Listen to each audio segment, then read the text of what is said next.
let's roll into the NFL. Last weekend, I took it on the chin.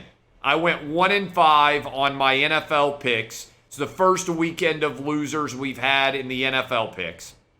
First weekend of losers, period, because college football, as I said, hate to brag or draw attention to myself, 5 straight weeks of winners, right? 63% on the year so far in college football. I like the Falcons -3. I like the Titans -4.5. Steelers -1.5. Patriots, Texans under 39.5, even though that number is insanely low.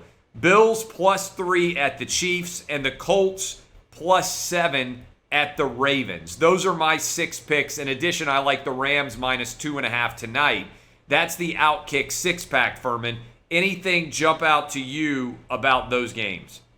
So first things first, I know you're a busy man and one who cannot be held responsible for scouring the injury reports as NFL information breaks rapidly. The Falcons will be making that trip to London without their top offensive weapon in Calvin Ridley. I saw.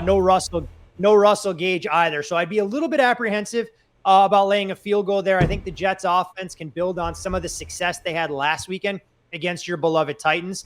But that number I expect to come down. It was 3.5 throughout the week. You've seen a little bit of money on the under. Titans game, I mean, the $100 million question is, who's going to be up? I expect Julio Jones to be out there. I don't think we'll see A.J. Brown.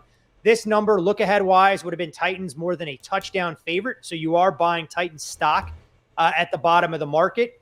Jacksonville, is it us against the world? I mean, when they're breaking huddles and chanting grind, what exactly does it mean for a team that's gone in a variety of different directions? Do they have faith in their head coach? Or, could we see a varsity blues type moment, Clay, where Trevor Lawrence at halftime tells Bud Kilmer to go kick sand and they go out there and play the next 30 minutes of their lives for, the next 30 years to try and pull something off?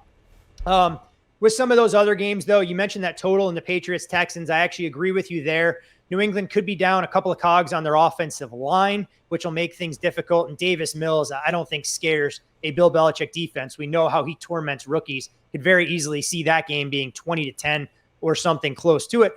Monday night's game, I think, is fascinating for a variety of reasons, because this is a Colts team that's more than happy to run the football and put Baltimore on its heels a bit. We saw Jonathan Taylor get on track last weekend at Miami. This was a game I'm kicking myself a bit for not going under the total at 47.5, 48. But I can see where you're coming from on the underdog. The game for me, though, that I think flies a little bit under the radar, I'm backing my man Jameis on the road. I'm going to take the Saints. I'm going to lay the short price on the money line. Washington is banged up. I'm not sure they'll have their full complement of offensive weapons. They're down Brandon Scherf on the offensive line. And I think we've seen the Saints like a pendulum. One week they're piss poor. The next week they bounce back. I think the Saints go into the nation's capital and beat the Washington football team.